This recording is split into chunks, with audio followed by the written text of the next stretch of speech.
Obvia, con Eduardo Juchín. 11 de la mañana con 40 minutos, maestro Eduardo Juchín. Qué semana, ¿no? En efecto, Isaías, muy buen día. Estamos cerrando una semana muy complicada en términos electorales. eh, y bueno, pues están ya los resultados definitivos ahora sí aflorando. La formalización de las entregas de constancias de mayoría se dará el domingo próximo. Y bueno, yo quisiera referirme ahora a una información que trascendió acerca de un festejo en Los Pinos. Y bueno, lo voy a decir como lo recogió Templo Mayor Reforma, en el diario Reforma, el jueves 8 de junio. Escribió Fray Bartolomé en Reforma. Dicen que es imposible ocultar la felicidad, pero ¿era necesario festejar en Los Pinos? Cuentan que en la madrugada de Lourdes, poco después de la voltereta en el PREP, llegaron a la casa presidencial Alfredo del Mazo y Erubiel Ávila. Y obviamente no iban a ver la nueva temporada de House of Cards, sino a festejar con Enrique Peña Nieto el triunfo de su primo en las elecciones del Estado de México. Hasta aquí la cita. No es raro, y aquí soy yo quien lo dice, no es raro ese festejo porque Peña Nieto se condujo como jefe de la vasta operación político-electoral que le dio ventaja finalmente al candidato de la coalición encabezada por el PRI, Alfredo del Mazo. Fue una operación que implicó la inversión de miles de millones de pesos, que incluyó la distribución de bienes diversos, desde despensas y tinacos hasta casas y viajes a la playa, pasando por las tarjetas que ofrecían dinero en efectivo. Todo esto bajo el cobijo de programas sociales que reflejan la aplicación del populismo más criticable, practicado irónicamente por sus principales críticos, encabezados por el presidente. Una enorme operación fue aquella, y el protagonista de más alto nivel fue Peña Nieto, que encarnó al político que, evocando a Otto von Bismarck, solo piensa en la próxima elección y queda muy distante del estadista que piensa en la próxima generación. Ahora bien, Isaías, ¿hay algo que festejar?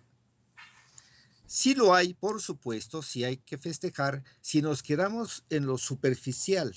Y lo superficial es que el PRI conservó el poder. eh, ne- Obviamente, si la llamada elección de Estado es confirmada por el Tribunal Electoral del Poder Judicial de la Federación, como es probable que ocurra. Pero hay datos que, inmersos dentro del triunfo, entre comillas, de Del Mazo, hablan más bien de una derrota del presidente en el Estado de México. Esto por razones como las que voy a citar. Alfredo del Mazo recibió 1 millón de votos menos que hace 6 años, y eso que el padrón de electores es mayor. Además, del Mazo llega con una legitimidad muy pobre, porque sería un gobernador elegido con el 32% de los votantes, es decir, menos de un tercio, lo cual implica que 68% votó por otra opción. Otra razón, suponiendo que las casi seguras demandas de nulidad no prosperen, Del Mazo gobernaría con un exiguo apoyo, porque además ese 32% que tuvo corresponde al 52% del electorado, es decir, un tercio de la mitad de la lista nominal de electores. Habría que agregar, para ver que no hay precisamente razones para celebrar, o muchas razones para celebrar, habría que agregar el descrédito del gobierno de Peña, que ha sido acusado por la iniciativa ahora de triangular recursos a la campaña de Del Mazo con participación de la empresa española OHL, que, como sabemos, tiene severos problemas judiciales en España. El triunfo de Del Mazo y de Peña parecen más bien una victoria pírrica, en la cual hay signos de derrota que pronostican severas dificultades para el PRI en la elección presidencial de 2018. En la acera de enfrente, Andrés Manuel López Obrador sería el perdedor en el Estado de México porque también encabezó la campaña de la candidata de Morena, Delfina Gómez. Sin embargo, una mirada más atenta refleja otra realidad. López Obrador construyó una candidatura casi de la nada, porque su candidata prácticamente solo era conocida en el municipio mexiquense que gobernó, y no obstante, López Obrador la llevó a solo 3 puntos escasos de la coalición, ojo, de la coalición, no del partido, de la coalición del candidato más votado. Es una derrota que un partido nuevo obtenga esa votación con una candidata que 3 meses antes de la elección era prácticamente desconocida. Pero además, Isaías, hay un dato poco conocido, a pesar de que está abierta al público, pero que no se le ha prestado mucha atención, que digamos. Y este dato es que cara a cara, vis a vis, partido frente a partido, el PRI perdió ante Morena en el Estado de México. Partido contra partido, Morena recibió más votos que el PRI. Sin embargo, recordemos que Alfredo del Mazo fue postulado no solo por el PRI, sino por una coalición. Y lo salvó la coalición. Pero de acuerdo con datos del PREP, que son los disponibles hasta ahora, el PRI solo, no en coalición, el PRI recibió 29.81% de la votación y Morena recibió 30.81%. ¿Es eso una derrota? Desde esta perspectiva, mientras Peña es un jefe de campaña casi derrotado, López Obrador es un presidente de partido muy exitoso.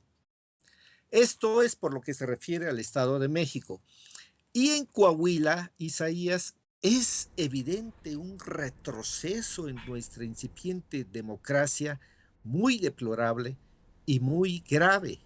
Recordemos aquellas imágenes que incluso fueron presentadas en el sitio de Aristegui Noticias en un video del asalto violento a una casilla y el robo de urnas en Ciudad Acuña, Coahuila. Además, este asunto del PREP pues resultó o resulta algo sin precedentes en por lo menos los últimos 15 años. No había habido desde ese entonces un caso en el que un programa de resultados electorales preliminares quedara inconcluso de una forma tan pronunciada, que se detuviera con casi un 30% de casillas que no habían sido computadas. Es una elección compleja, fue una elección compleja la de Coahuila, por las coaliciones y la participación de hasta 15 partidos, más los independientes.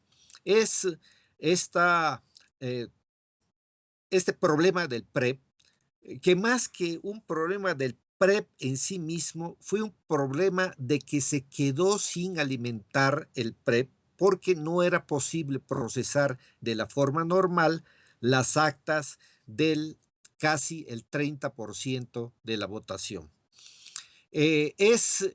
Para que quizá podamos aportar un poco más de claridad por qué digo que no es el sistema PREP el que falló propiamente, sino las actas que tenían que serle incorporadas.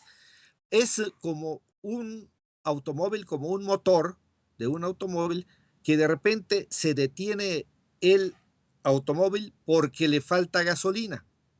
Aquí el problema no es el motor ni el automóvil, porque está bien, pero si no se le alimenta con gasolina, pues no puede marchar. Y fue eso lo que ocurrió con el PREP.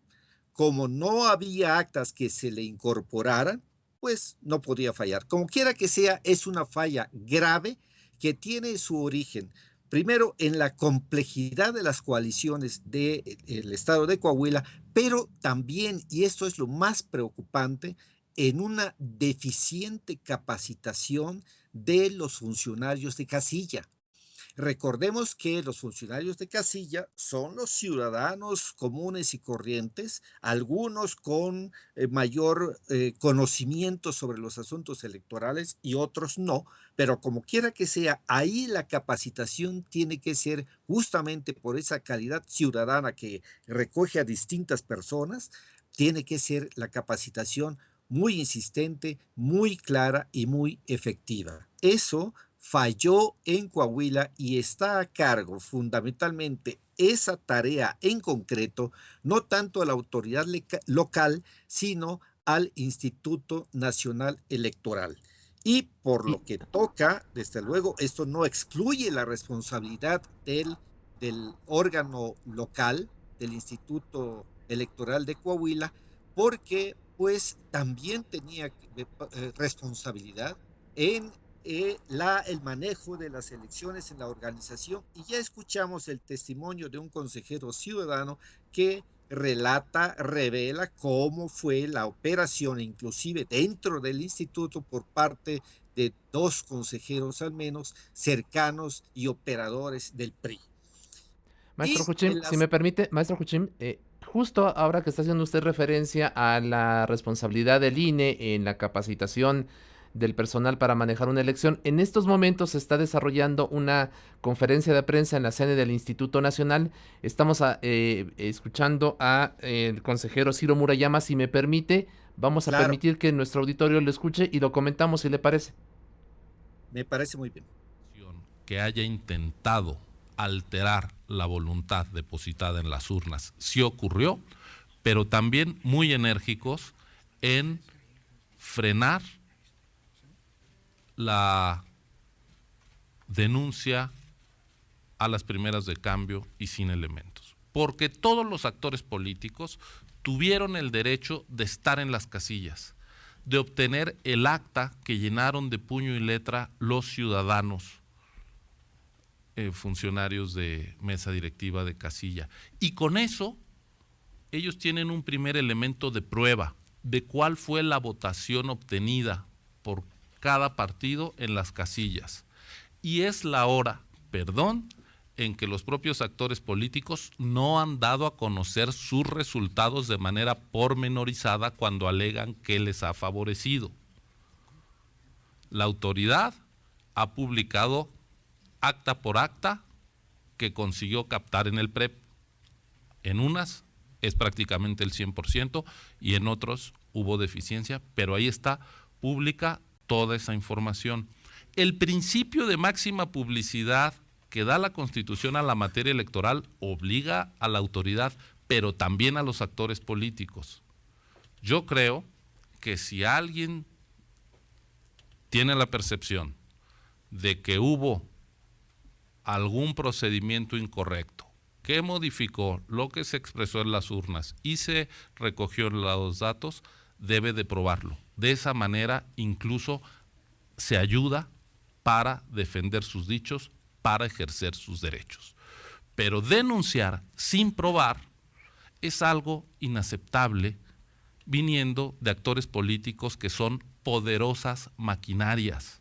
Incluso la oposición recibe muchísimos recursos públicos precisamente para hacer valer sus derechos. No son criaturas desvalidas. Tienen la obligación de probar sus dichos. Porque también en esta era de la posverdad hay mucho humo. Voy a referirme a 2 casos. la descalificación del conteo rápido, concretamente en el Estado de México. La muestra del Estado de México fue hecha por especialistas con mucho rigor. Se trata de un muestreo estratificado. ¿Qué quiere decir? Que no hubo una sola región del Estado de México que no fuera incluida en la muestra. Y además de que hubo 45 regiones correspondientes a los 45 distritos electorales locales, se incluyó en cada uno de estos estratos a casillas urbanas y rurales. Eso da a la muestra una altísima representatividad. También se criticó que se diera información a partir de 1,347 casillas.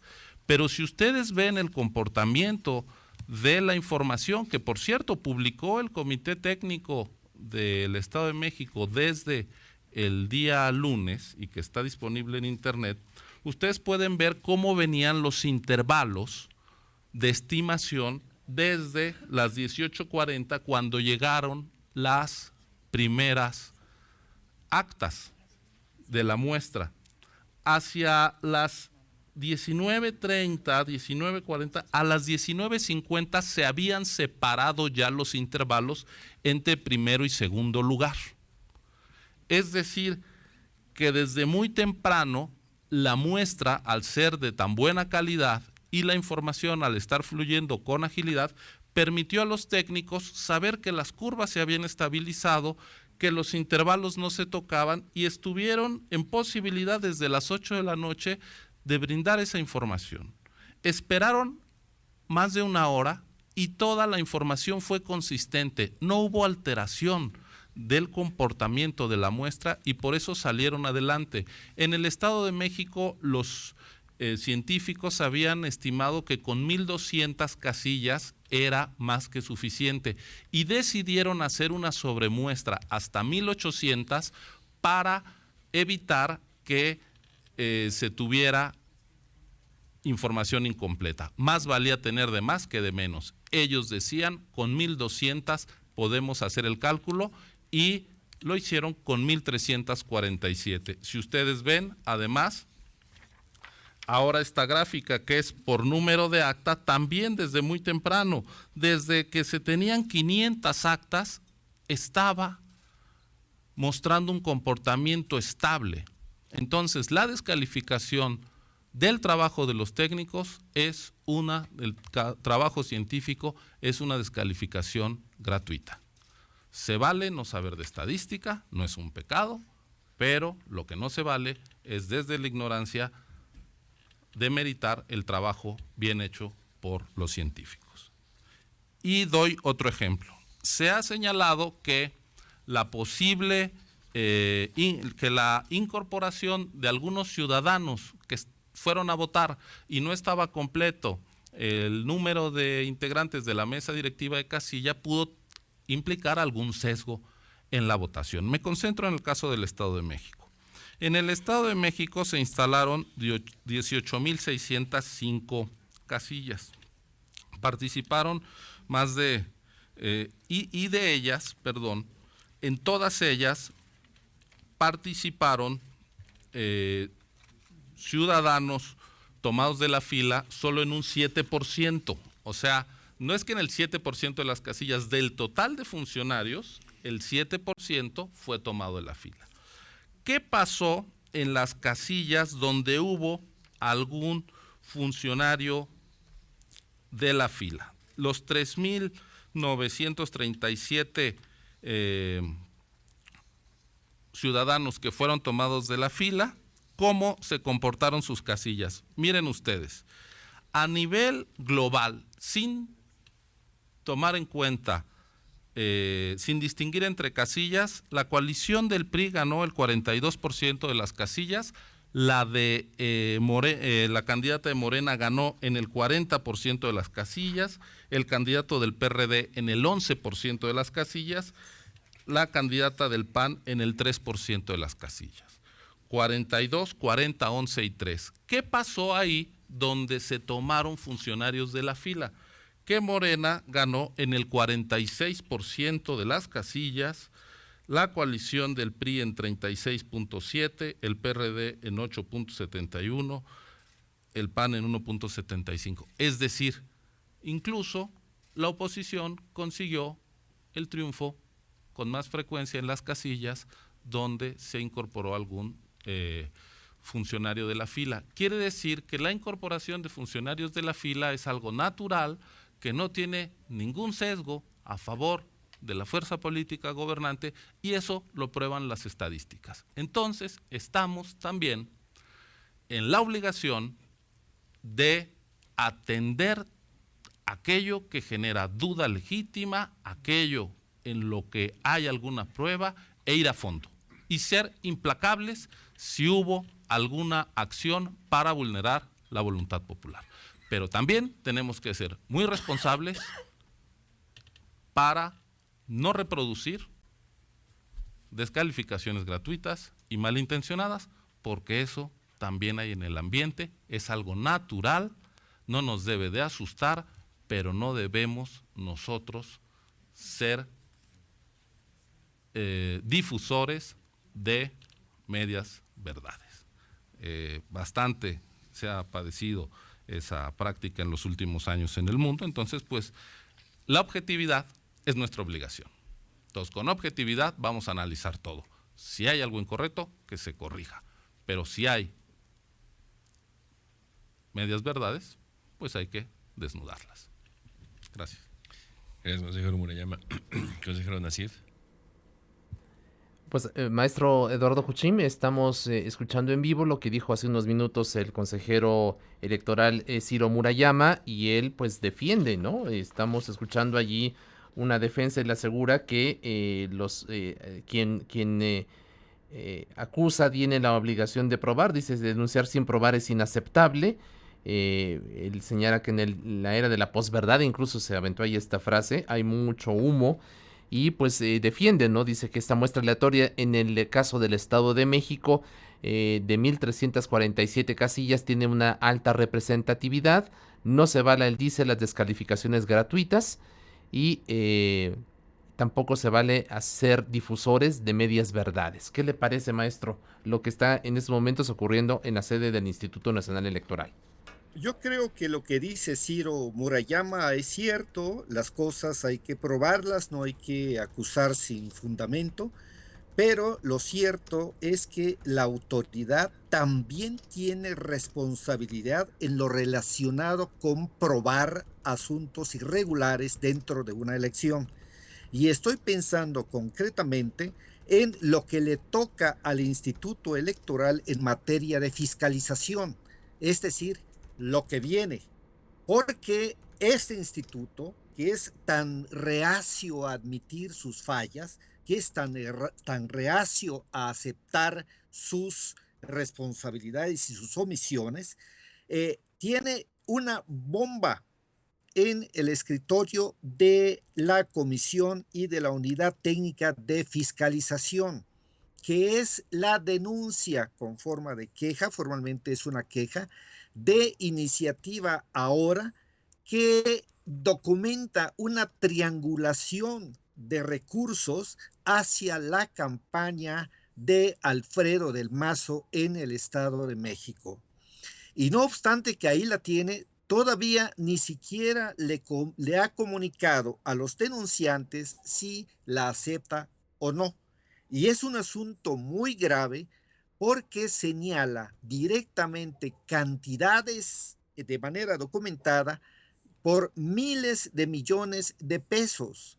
Esta responsabilidad la tiene la autoridad electoral, la tiene el INE, y no se le puede pedir a los ciudadanos ni a los partidos políticos que presenten pruebas que la autoridad está obligada a buscar, porque es la autoridad la que tiene las posibilidades y las atribuciones de llegar al fondo de las cosas. En este caso concreto, tiene la atribución, tiene la facultad de superar el secreto fiduciario, bancario y fiscal para escudriñar investigar realmente si esos dineros que se señalan en la queja de iniciativa ahora realmente existieron o no. Y tiene también la atribución de recibir la ayuda por parte de las autoridades de inteligencia financiera, fiscales, etcétera, porque las obliga a las autoridades la ley a darle esa cooperación. Entonces, si no elude su responsabilidad, aquí estamos ante un proceso electoral todavía en desarrollo, todavía no concluido, en el cual en esta etapa la autoridad electoral tiene una grave responsabilidad. Pero no hay que eludir responsabilidades, porque en el caso de la capacitación de Coahuila, que es donde estábamos, justamente la tarea de capacitar a los ciudadanos está en el terreno, en la cancha del Instituto Nacional Electoral. Y esto, Isaías, es muy preocupante lo que ocurrió en Coahuila, no solo por lo que tiene de regresión con el caso de Ciudad Acuña, con la compra de votos, etcétera, no solamente por eso, sino porque prefigura una elección compleja en la que no se pudo llegar a buen puerto en Coahuila, pero esto, que insisto, es una elección muy compleja, va a ser un juego de niños frente a lo que viene en 2018, y ahí es donde habría que poner mucho acento, frente no a una elección compleja, sino seguramente a más de 10 o 20 elecciones complejas, porque el total de estados que van a participar es de 30, aparte de la elección federal. Entonces, si tenemos una autoridad que no acepta sus omisiones, que no acepta sus fallas, pues mal nos puede ir en la elección de 2018, que incluye la elección presidencial. Con un árbitro así, maestro Huchim, ya lo está advirtiendo, pero no sé, ¿cómo ve usted al país con un árbitro electoral como el que estamos observando frente a una elección que se anticipa? Será terriblemente competida en el próximo año. Yo veo, Isaías, una autoridad débil, un Instituto Nacional Electoral desacreditado por sus acciones, con una baja confianza por parte del electorado, descalificado en algunas o muchas de sus acciones por los partidos políticos, y esto pues no anuncia nada bueno. Sin embargo, quedan muchos meses para que esta actitud omisa de siempre, si observamos en el discurso de Ciro Murayama, no hay admisión de nada que hubiera hecho mal o en lo que hubiera fallado el Instituto Nacional Electoral. No hay autocrítica. Y esa es la actitud que prevalece en el Consejo General del INE. No se acepta la falla, no se acepta el error. Yo los he llamado como pontífices, como devotos de la verdad pontificia, porque nunca se equivocan. Y yo les he dicho, bueno, al menos el Papa solo es infalible cuando habla ex cátedra, es decir, sobre asuntos doctrinarios, teológicos, etcétera, pero no en muchas otras partes. La diferencia con estos consejeros es que ellos no fallan nunca. Y con esta mentalidad, pues es muy difícil corregir sus errores y sus omisiones. Así es. Maestro, aprovechando su presencia, ayer del Tribunal Electoral del Poder Judicial de la Federación nos enviaron una tarjeta informativa. Usted comentaba ayer en este mismo espacio con la periodista Carmen Aristegui sobre este fallo respecto a una ratificación de una resolución previa del Tribunal Electoral del Estado de México sobre el tema de los apoyos sociales y su entrega durante la etapa electoral. Si me permite, le doy lectura a esta tarjeta informativa que habla sobre un comentario que usted hizo justamente en este espacio. Dice así: en su sesión pública del 7 de junio de 2017, la Sala Superior del Tribunal Electoral del Poder Judicial de la Federación resolvió confirmar una sentencia del Tribunal Electoral del Estado de México, mediante la cual ese órgano jurisdiccional local estableció que no existían elementos suficientes para acreditar que diversos programas sociales fueron utilizados entre los meses de marzo y abril de 2017 para coaccionar el voto en el contexto de la elección de gobernador del Estado de México. El 12 de abril, Morena presentó ante el Tribunal Local del Estado de México una queja contra el PRI, su candidato, Alfredo del Mazo, y diversos funcionarios por supuesto uso indebido de recursos públicos a través de la entrega de apoyos correspondientes a estos programas sociales. El Tribunal del Estado de México resolvió que en esa entidad federativa la única limitación existente es para que no se ejecuten esos programas sociales 30 días antes de la jornada electoral.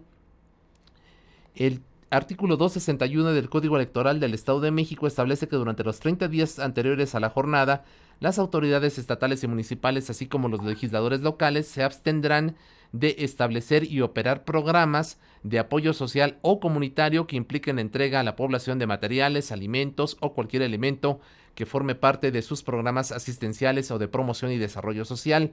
El Tribunal Electoral del Estado de México consideró que los beneficios sociales son actividades de política pública que buscan cubrir necesidades de la sociedad, por lo que se presume que su ejecución busca privilegiar el interés social. Morena acreditó día, lugar y servidores públicos que se encontraban en los eventos, pero no los términos o las circunstancias específicas en que se realizó la supuesta coacción en el voto. Es decir, de acuerdo con la autoridad jurisdiccional del Estado de México, no aportó las pruebas idóneas y necesarias para acreditar que los apoyos entregados y denunciados hayan sido utilizados para la coacción del voto. El tribunal resolvió único. Se confirma la sentencia controvertida. Se resuelve la impugnación concreta a una sentencia, por lo que de ninguna manera puede afirmarse que se está calificando el proceso electoral del Estado de México. Esta resolución es independiente de los medios de impugnación que están en sustentación en otras instancias. Es lo que esta tarjeta que nos hicieron llegar por parte de la Dirección de Comunicación Social del Tribunal Federal Electoral. ¿Cómo ve? Esta resolución, Isaías, tiene la particularidad de que se detiene en lo puntual, en lo que dice la ley, lo cual es correcto, pero para aplicar la ley no basta con ver la letra en un cubículo. En el Estado de México, lo decía hace un momento, hubo una gigantesca operación de compra y coacción del voto mediante la utilización de los programas sociales. Que vea el tribunal en qué otro estado, en este proceso electoral o en otros procesos electorales, en qué estado los secretarios del gabinete presidencial fueron 24 veces a repartir beneficios con una intensidad inusitada. Y si tuvieran un poco de vocación de llegar a la verdad, harían eso porque pueden hacerlo.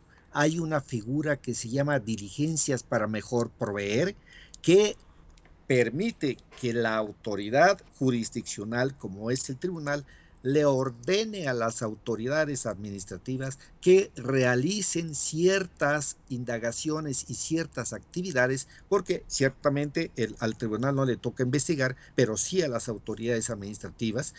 ¿Cómo ocurrió? Déjeme irme hasta la campaña de Vicente Fox en el año 99-2000 y lo que resolvió aquel tribunal, aquella sala superior, con magistrados de calidad muy diferente a la de los actuales.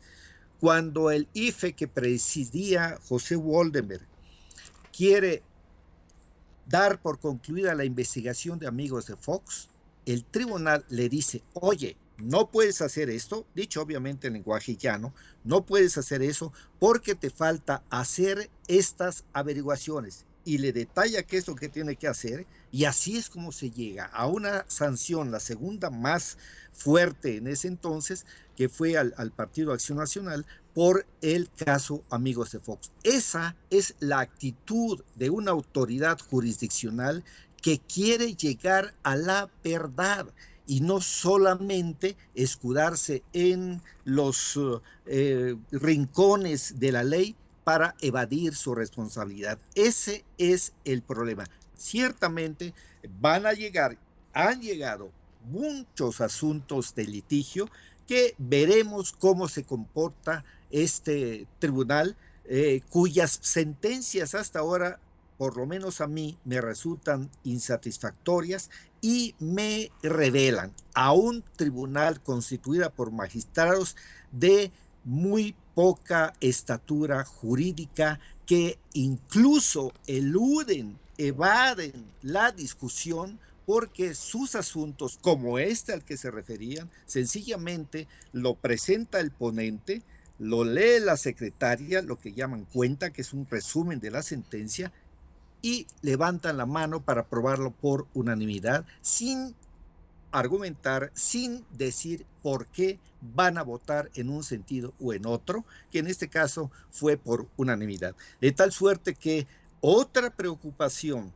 que es patente en esta materia de cara al 2018 es la calidad y la solidez del Tribunal Electoral del Poder Judicial de la Federación, cómo va a llegar a la calificación de la elección presidencial, si en estos escarceos, por llamarle así, de importancia, sí, pero no comparable a la que tendrá la elección presidencial y a los litigios que son previsibles de esta hora, cómo va a actuar este tribunal, que para mí ofrece una fragilidad jurídica, ética y política que a mí me resulta sumamente preocupante.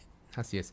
Maestro, no sé si si se altera el momento que estaba leyendo este párrafo, que es creo que el elemento fundamental que establece en esta tarjeta informativa el Tribunal Electoral del Poder Judicial de la Federación. Dice: cabe señalar que la ejecución de programas sociales en época de intercampañas, la misma época en la que ocurrieron los hechos denunciados, no está prohibida por la Constitución Federal ni por la legislación electoral local. Lo que dice el tribunal es que ratifica la sentencia del Tribunal Electoral del Estado de México, porque la denuncia a la que hace alusión Morena corresponde a hechos que se registraron entre marzo y abril pasados, y que en este periodo de intercampañas no está prohibida la entrega de los apoyos de los programas sociales. Y también lo que ellos destacan en la resolución es que al ratificar el fallo del tribunal local, el Tribunal Federal no está calificando, dicen ellos, el proceso electoral en su totalidad.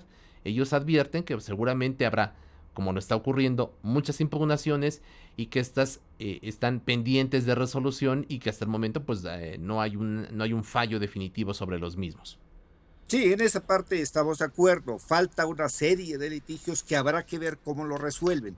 Pero en este caso concreto, el hecho es que no se puede ver de una forma aislada, sino inscrito dentro del marco general que corresponde a esa vasta operación de compra y coacción del voto, encabezada por el presidente Enrique Peña Nieto. No se puede disociar, aunque es cierto, estamos de acuerdo, falta resolver una serie de litigios que atañen justamente ya a la campaña electoral y al proceso electoral en su conjunto, y desde luego a la elección. En eso estamos de acuerdo.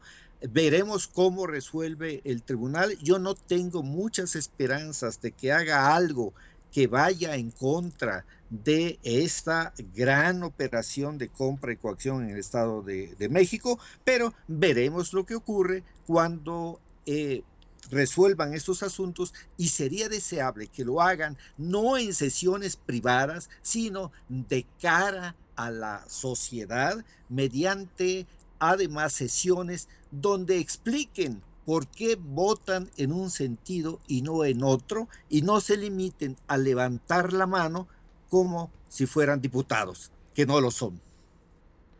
Maestro Eduardo Juchín, muchísimas gracias como siempre por compartir con usted, con nosotros y con nuestro público su conocimiento en materia electoral. Gracias por esta entrega de Omnia y estamos en contacto si le parece. Muy buenos mediodías, Isaías, Sí. y saludos muy cordiales a la audiencia. Muchas gracias al maestro Eduardo Juchín. Son las 12 del mediodía con 19 minutos. Hacemos una muy breve pausa y volvemos ya con la parte final de esta emisión.